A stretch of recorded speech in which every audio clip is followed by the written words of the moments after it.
started your question, so I had the similar thing. Not only ASEAN, but what about neighboring Bangladesh, Nepal, Bhutan?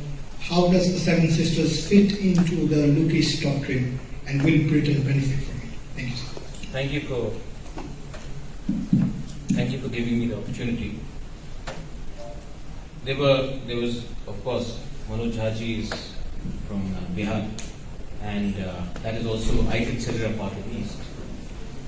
And our defense expert has very eloquently spoken about the Indo-Pacific, the strategic importance of Indo-Pacific. The lady here, Ms. Khan, she's spoken about economic aspects, and I completely agree. There is one thing which I would like to explain to everyone else, is that we're talking about India. India is just not a singular entity. India is not about, and when you come to London, we don't expect only to see the Britishers. We see different cultures, we taste different cuisine. But India is far bigger than that. So what works for you in, let's say, Hyderabad? I see a lot of people from Telangana here. What works for you in Hyderabad may not work with someone, this lady who's from Canton. There are different rules. What works in Uttar Pradesh need not work in Tamil Nadu. So one has to understand that what are you coming to India and dealing with? Does the future of India lie in its big cities? I think they're saturated. That's why we have a lady like Angela Rayner, who's from Stockholm, and she's probably projected as a leader for the future. We have our honorable former minister and someone I really look up to, Salman Khurshid, and he's from Farooqa. So I don't think that the idea of India lives in the cities anymore. It did to simplify things, but no, I don't think so. Now yet, let's look at it from a strategic point of view. I'll talk about politics later, because I need to also get back to that. We cannot forget our original profession. But let's talk about strategically. China is a threat. Everybody is saying China is a threat. Where is China a threat? In Uttar Pradesh. No. Is China a threat in Nepal? Absolutely. They are controlling the entire influence of China is there. The Chinese influence in Myanmar, which is just next to us. The China coming into Sikkim and the Finger area, taking in territories from Bhutan. China looking and influencing through Asian Development Banks in Bangladesh. China coming and taking over a port of Sri Lanka. China having a huge amount of influence and blocking India's entry into ASEAN countries. China will not defeat us through military. China will economically starve us. And what are we doing in the Eastern Theatre? England and India have a shared history. We talk about colonialism. I grew up in a school. I studied in a school which was Irish Brothers. We have a Welsh mission in Shillong where 80% of the children have been born. You have Loreto Convent. You go to Darjeeling, you see St. Paul's, Gothals. The entire education system in the East was not done by the government of India. It was actually by the British.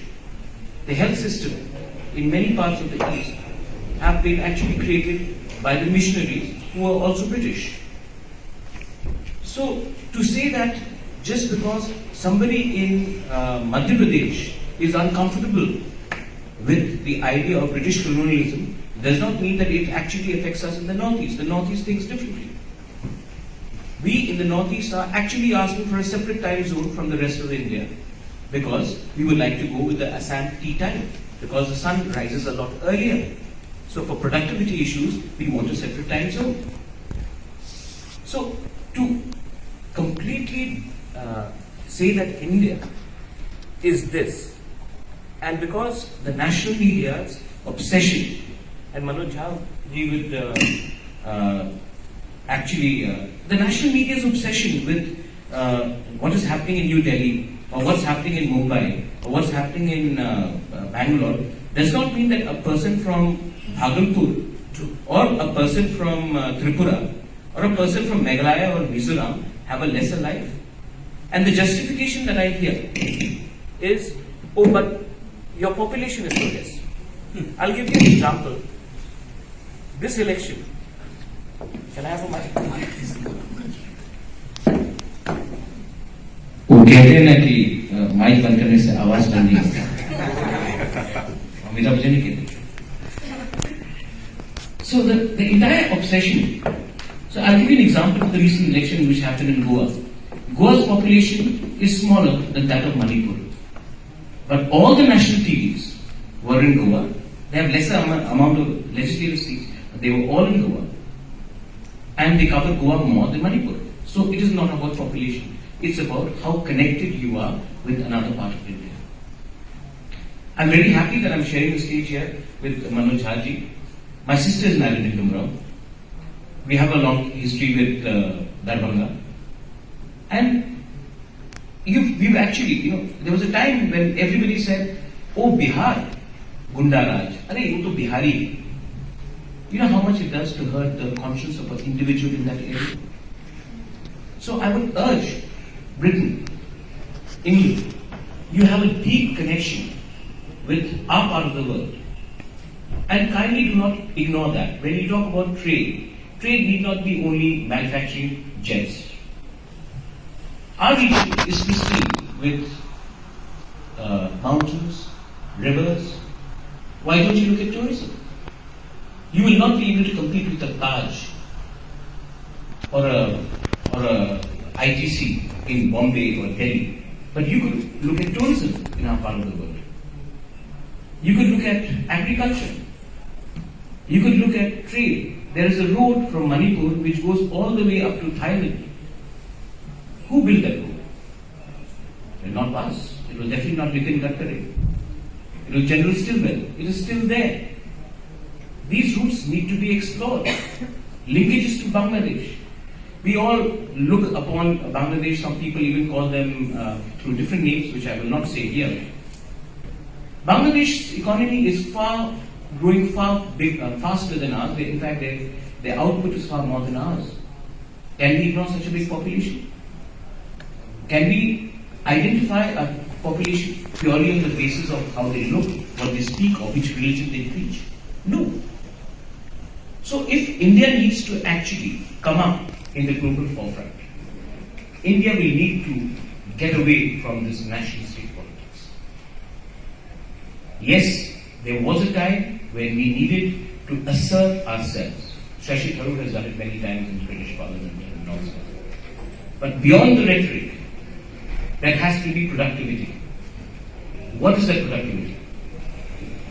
The productivity is why is everyone doing business in China? We can all talk about human rights. We can all talk about lack of democracy. But the ease of doing business is faster there, it's easier there. But when it comes to Britain and India, not only have we inherited our civilization, we have also inherited a deep-rooted bureaucracy which is in India and is in Britain. And that's why the problem I don't see is between the politicians. I see it more between the red tapeism which exists. Coming back to our region, now coming back to what Manoj Haji was saying, of course we need people-to-people contact. Of course we need to have a dialogue. We have inherited a constitution which is completely, more or less from the British. We are communicating here today in English. The language which in people in my state, my tribe, we belong to a small tribe, Tiprasa people, very small tribe. But let me proudly say that we lost 1,100 soldiers fighting shoulder to shoulder in Myanmar in the Second World War. And we fought along with the British against the Japanese. We did it because we believed in the idea of protecting our people and our land. The Battle of Kohima, the Battle of Imphal, these have happened and our people have seen and never did once. We are not ungrateful people, we remember that. So I urge all of you all to even explore that part of India, where you will not be bowed down by hostilities of the past. India loves a lot of things English. That we are today, Pikrasa people today, are asking for a language to be written in a script which is Latin, Roman, English. Because we understand that tomorrow if we have to go and seek opportunities, it is always easier to learn English. Today, an Indian has an advantage over the rest of the world, unlike, let's say, a Chinese or someone from a Latin country, because when they come, they already know the language. We do not come trying to grasp hold of the language. We know the language. Our pronunciation may be slightly off here and there, but the entire IT industry has actually boomed compared to our neighbors is because of our proficiency in English. I have never studied outside.